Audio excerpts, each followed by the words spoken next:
ഞങ്ങളുടെ ദൈവമായ കർത്താവേ, അവിടുത്തെ ആരാധിപ്പാനായിട്ട് ഇന്ന് വീണ്ടും തിരുസന്നിധിയിൽ ചേർന്ന് വരുവാൻ ഞങ്ങൾക്ക് നൽകിയ സാവകാശത്തിനായിട്ട് തിരുനാമത്തെ സ്തുതിക്കുന്നു.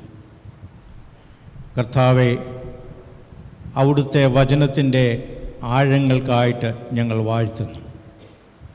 എന്നാൽ അതിനെ ഗ്രഹിപ്പാൻ അവിടുത്തെ ആത്മാവ് ഞങ്ങളെ ശക്തീകരിക്കണമേ എന്ന് പ്രാർത്ഥിക്കുന്നു.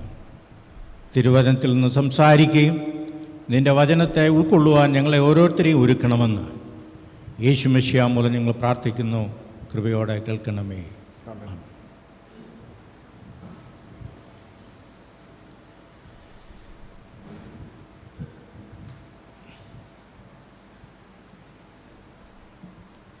തിരുവല്ല ഡിസ്ട്രിക്റ്റിലെ ഈ വർഷത്തെ കൺവെൻഷനോടനുബന്ധിച്ച്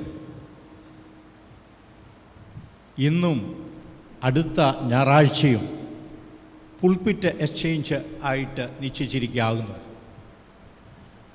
അതിൻ്റെ ഭാഗമായിട്ടാകുന്നു സിവായ് തോമസ് അച്ഛൻ ഓർപ്പിച്ചതുപോലെ ഇന്ന് എനിക്ക് നിങ്ങളോടുകൂടെ ആയിരിക്കാനായിട്ട് അവസരം ലഭിച്ചത്.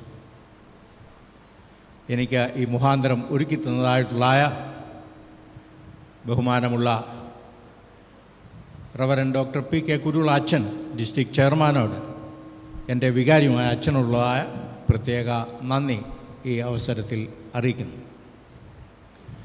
ആയതുപോലെ സിവായ് തോമസ് അച്ഛൻ ഓർപ്പിച്ചതുപോലെ ഞങ്ങൾ തമ്മിൽ അനേക നാളത്തെ പരിചയമുണ്ടെങ്കിലും ഒരു ആരാധനയിൽ ഇന്ന് ആദ്യമായിട്ടാണ് ഞങ്ങൾ ഒന്നിച്ച് സംബന്ധിപ്പാൻ സാധ്യമായി തീർന്നത്. പ്രത്യേകിച്ച് അച്ഛനോടുകൂടെ ഈ ആരാധനയിൽ സംബന്ധിപ്പാൻ ഇടയായതിലും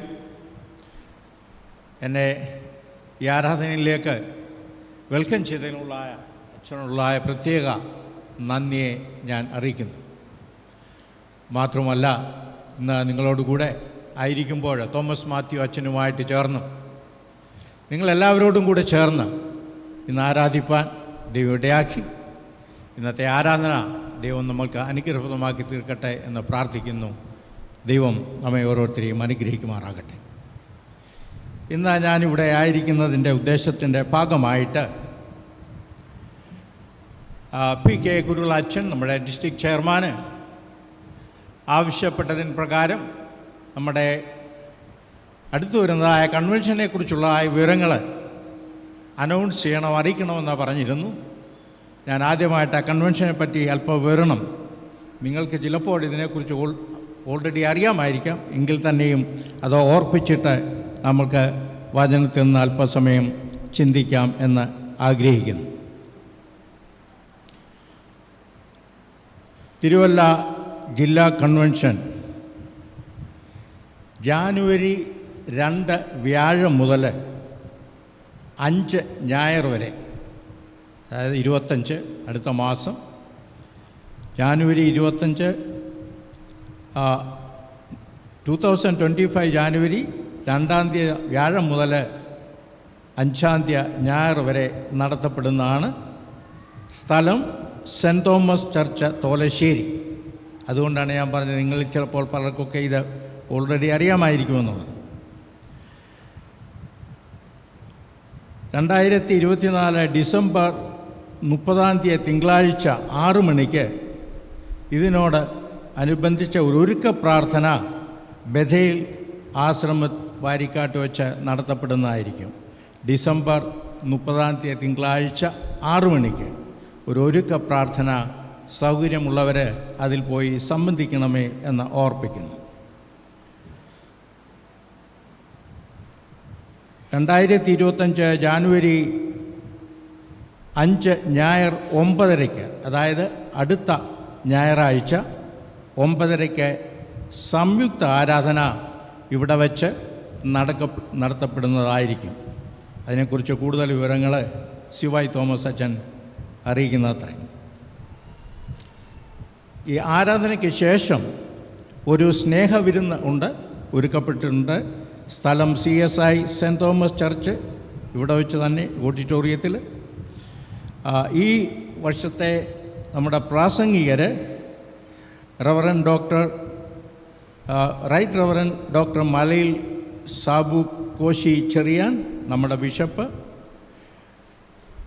right reverend bishop Thomas Samuel, reverend doctor Jacob Thomas Aluva, reverend Deepu Aby Ernakulam, Shri K L George Kutty Adoor, Shri Kurian Uthup Pallam, reverend Sajosh Mathew Thiruvalla.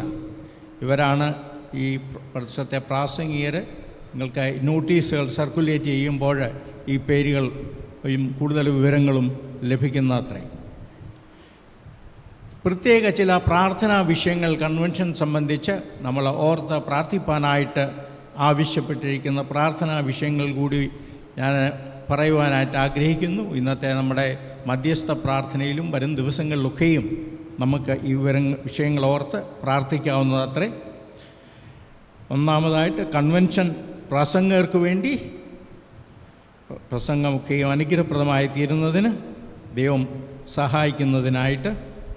2, convention ഗായക സംഘത്തിന് വേണ്ടിയും അവരുടെ ഒരുക്കത്തിന് വേണ്ടിയും. 3, മഹാ ഇടവകയുടെ ആത്മീയ ഉണർവിന് വേണ്ടി എല്ലാ ഇടവകളെയും ഉപസഭകളെയും ബിഷപ്പ്, പട്ടക്കാർ, പ്രവർത്തകർ എല്ലാവരെയും ഓർത്ത് പ്രാർത്ഥിക്കുക. CSIയിലെ എല്ലാ മഹാ ഇടവകളെയും ഓർത്ത് പ്രത്യേകം പ്രാർത്ഥിക്കുക. കൺവെൻഷൻ നടക്കുന്ന സ്ഥലം, ക്രമീകരണങ്ങൾ ഇവയ്ക്ക് വേണ്ടി പ്രാർത്ഥിക്കുക. സഭാ നേതൃത്വത്തിനു വേണ്ടി 7, സുഖമില്ലാത്തവർ, കിടപ്പ് രോഗികൾ എന്നിവർക്ക് വേണ്ടി. 8, ലോക സമാധാനത്തിനായി. 9, ഭാരത സുവിശേഷീകരണത്തിനു വേണ്ടി. 10, സഭയുടെ എല്ലാ മിഷൻ പ്രവർത്തനത്തിനു വേണ്ടി. 11, നമ്മുടെ രാജ്യത്തിനും സംസ്ഥാനത്തിനും വേണ്ടി. 12, യുവജനങ്ങൾ, കുട്ടികൾ, പ്രായം ചെന്നവർ ഇവർക്ക് വേണ്ടി. റവറൻ PK കുരുവിളാച്ചൻ, ജില്ലാ ചെയർമാൻ. ഈ പ്രാർത്ഥനാ വിഷയങ്ങളെയൊക്കെ ഓർത്ത് നമുക്ക് പ്രാർത്ഥിക്കുകയും കൺവെൻഷന് വേണ്ടി ഒരുങ്ങുകയും ചെയ്യാം. ഈ വർഷത്തെ നമ്മുടെ കുടിവരവ് ദൈവം എല്ലാവർക്കും അനുഗ്രഹപ്രദമാക്കി തീർക്കട്ടെ എന്ന് പ്രാർത്ഥിക്കുന്നു. ഇന്ന് നമ്മൾ ആഗമനത്തിൽ 3-ാമത്തെ ഞായറാഴ്ചയായിട്ട് ആഘോഷിക്കുന്ന ദിനമാകുന്നു. ചില ട്രഡീഷനുകളിലൊക്കെയും ഈ ആഗമന കാലയളവിൽ മെഴുകുതിരി തെളിയിക്കുക പതിവാണ്. കാൻഡിൽസ്, 4 കാൻഡിൽസ് ഓരോ ഞായറാഴ്ചയും. 1, 2 ആഴ്ചകളിൽ സാധാരണ ഉപയോഗിക്കുന്നത് പർപ്പിൾ കാൻഡിലാണ് ഉപയോഗിക്കുന്നത്. 3-ാമത്തെ ആഴ്ച എന്ന് പറയുന്നത് ഇന്നത്തെ ആഴ്ച. ഇന്നത്തെ ആഴ്ചത്തെ കാൻഡിലിനെ ഷപ്പേഴ്സ് കാൻഡിൽ എന്നാണ് അറിയപ്പെടുന്നത്. അത് ക്രിസ്തുവിലുള്ളതായ സന്തോഷത്തെ ഓർക്കുന്നതായിട്ടുള്ള കാൻഡിലാകുന്നു. 4-ാമത് വെള്ള കാൻഡിൽ, അത് സമാധാനത്തെ പ്രതിനിധീകരിക്കുന്നത്. അതിനെ ബേത്ലഹേം കാൻഡിൽ എന്നും പറയാറുണ്ട്. നമ്മൾ സാധാരണ ഇവിടെ കാൻഡിൽ ഉപയോഗിക്കാറില്ല. ഞാൻ വടക്കേ ഇന്ത്യയിലായിരുന്ന സ്ഥലത്ത് ഞങ്ങൾ കൽക്കട്ടയിൽ ചേർന്ന് ആരാധിച്ചുകൊണ്ടിരുന്ന ആരാധനാലയത്തിൽ ഈ കാൻഡിലുകൾ ഉപയോഗിക്കാറ് പതിവുണ്ടായിരുന്നു. അതുകുറിച്ച് ഞാൻ ഓർത്തുപോയി എന്ന് മാത്രം. എന്നാൽ ഇന്നത്തെ സൺഡേയിലേക്ക് ആരാധനയ്ക്കായിട്ട് നിശ്ചയിച്ചിരിക്കുന്നതായിട്ടുള്ള തീം പാപബന്ധനത്തിൽ നിന്ന് മോചനം. പാപബന്ധനത്തിൽ നിന്ന് മോചനം, deliverance from the bondage of sin. നമ്മൾ ഇന്ന് വായിച്ചു കേട്ടതായ സുവിശേഷ ഭാഗത്ത് കർത്താവായ യേശുക്രിസ്തു യഹൂദരോട് സംസാരിക്കുന്ന സമയത്ത് പറയുന്നു, നിങ്ങൾ സത്യം അറിയും, സത്യം നിങ്ങളെ സ്വതന്ത്രരാക്കും. You will know the truth and the truth shall make you free. സത്യത്തെ അറിയുകയും സത്യം സ്വതന്ത്രമാക്കുകയും ചെയ്യുന്നു. എന്നാൽ പാപബന്ധനത്തിൽ നിന്നുള്ളതായ മോചനം അത് സത്യത്തെ അറിയുന്നതിലൂടെ ആകുന്നുവെന്ന് കർത്താവായ യേശുക്രിസ്തു ഇവിടെ ഓർപ്പിക്കുന്നു. അതിനെ ആസ്പദമാക്കി ചുരുക്കമായിട്ട് 2 കാര്യങ്ങൾ ഓർപ്പിപ്പാൻ അത്രേ ഞാൻ ആഗ്രഹിക്കുന്നത്. ഈ മോചനം ഉണ്ടാകണമെങ്കിൽ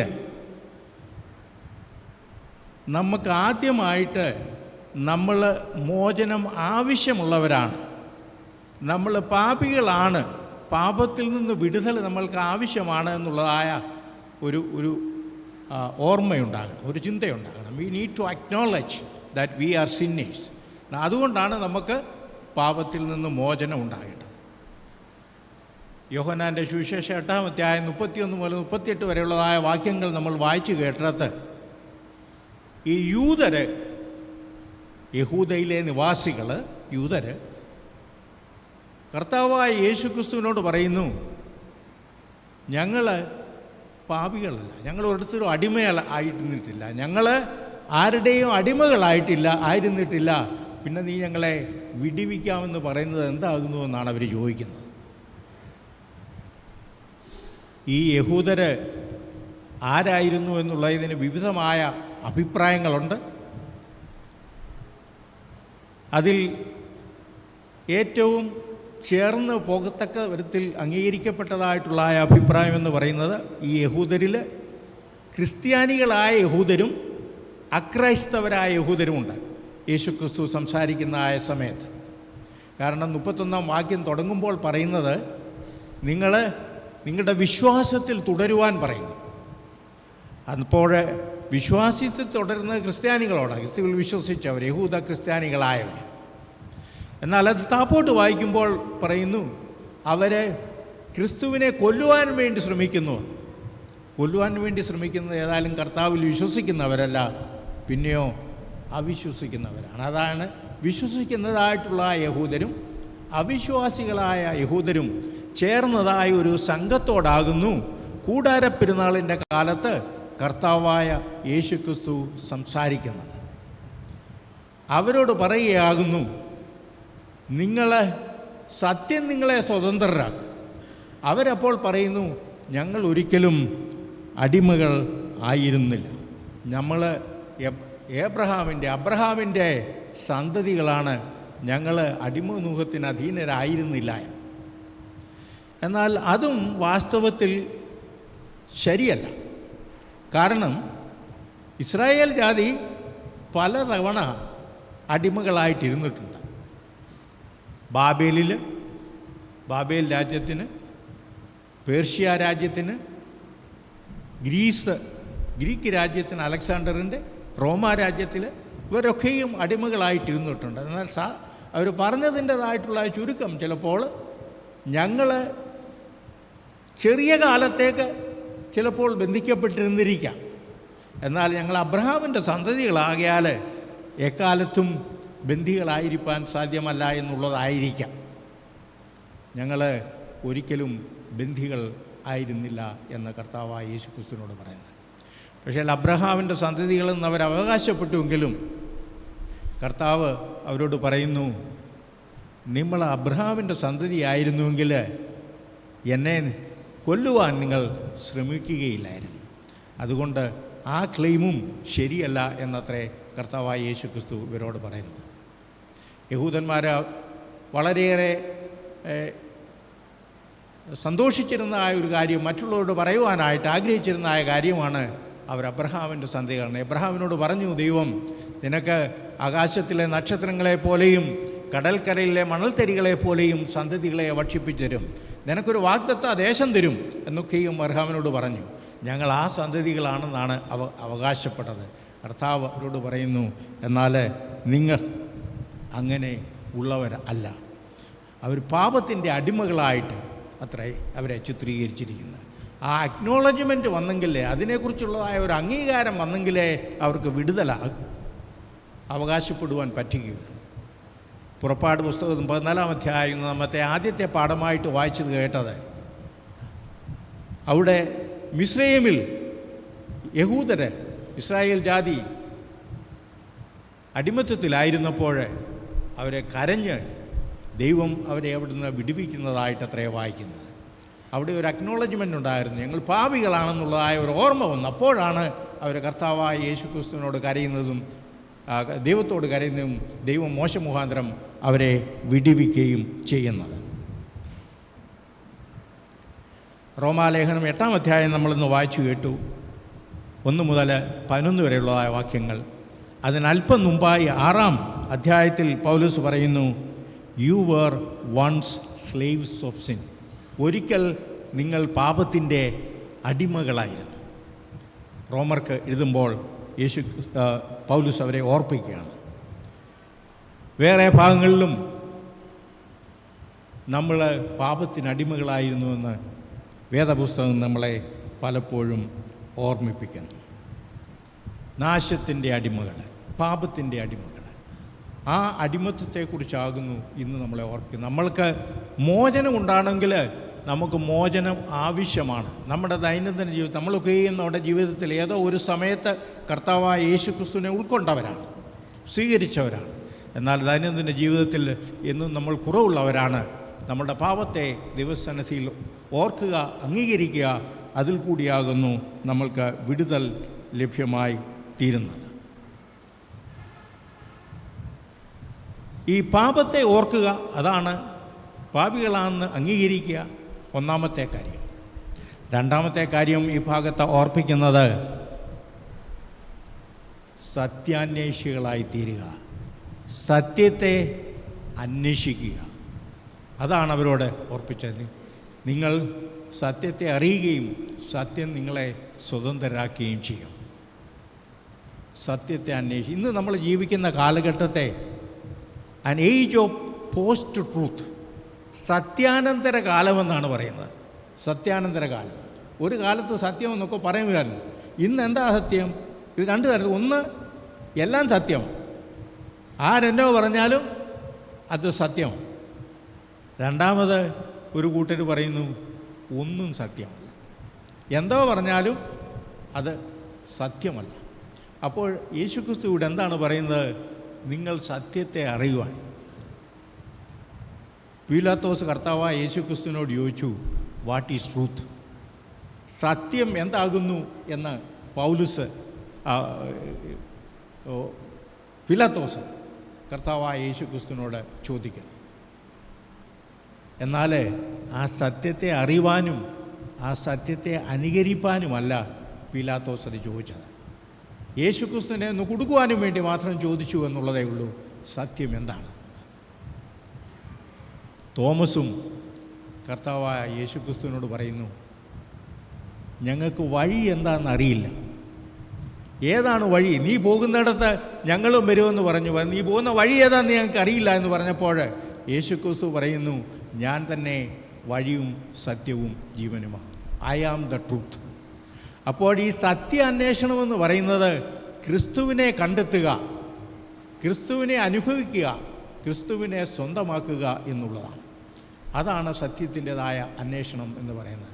ഇതൊരു ഐഡിയോളജി, എന്തെങ്കിലും ഒരു ആശയം ഒരു മനസ്സിലിരിക്കുന്ന ഒരു സംഗതിയല്ല. പിന്നെയോ ക്രിസ്തുവിനെ അറിയുക.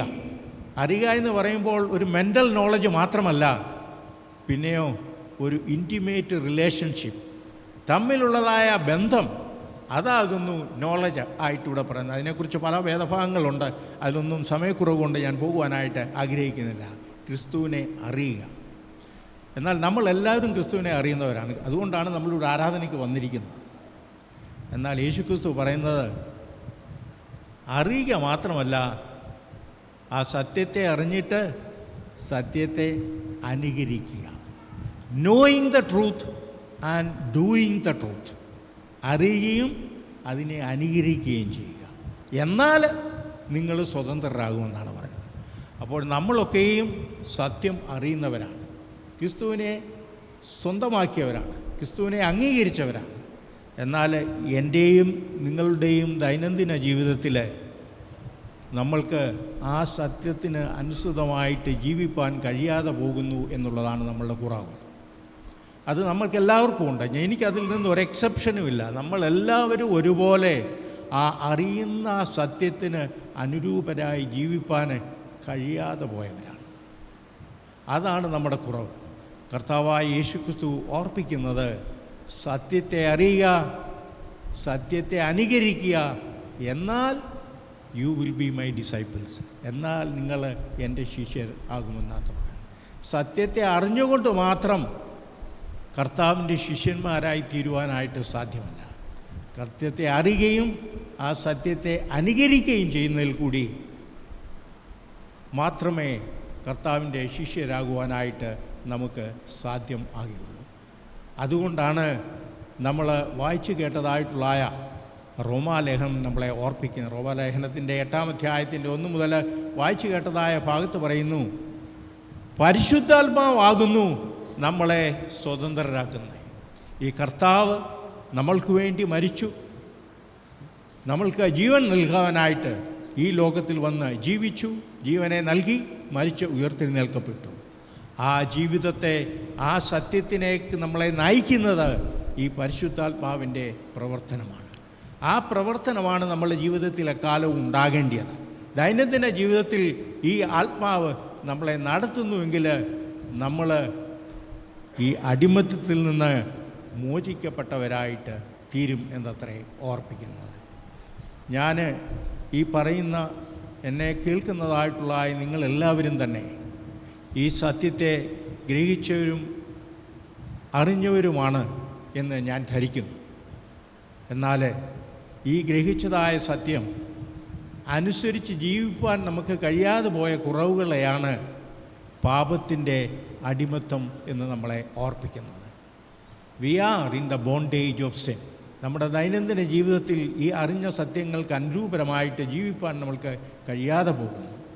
അതുകൊണ്ട് ദൈവമേ, ഞാൻ ആ സത്യത്തെ അറിഞ്ഞുവെങ്കിലും അതിന് അനുരൂപരായിട്ട് ജീവിപ്പാനും വർത്തിപ്പാനും കഴിയാതെ പോയി എന്ന് ദൈവസന്നിധിയിൽ ഏറ്റുപറയുകയും അതിനനുസൃതമായിട്ട് ജീവിപ്പാൻ അവിടുത്തെ ആത്മാവിനാൽ ഞങ്ങളെ ശക്തീകരിക്കണമേ. അതിലൂടെയാകുന്നു കർത്താവായ യേശുക്രിസ്തുവിൻ്റെ ജനനത്തെ കൊണ്ടാടുവാൻ നമുക്ക് സാധ്യമായിട്ട് തീരുന്നത്. നമ്മുടെ സന്തോഷമെന്ന് പറയുന്നത് നമ്മൾ വിമുക്തരായി എന്നുള്ള ആ വിമുക്തി കർത്താവായ യേശുക്രിസ്തുവിൻ്റെ ജനനത്തിൽ നമ്മൾ ആഘോഷിക്കുന്നതാണ്. ഇന്ന് ഒരാഴ്ചയൂടെ ഉള്ളുവല്ലോ നമുക്ക് കർത്താവായ യേശുക്രിസ്തുവിൻ്റെ ജനനത്തെ കൊണ്ടാടുവാനായിട്ട്.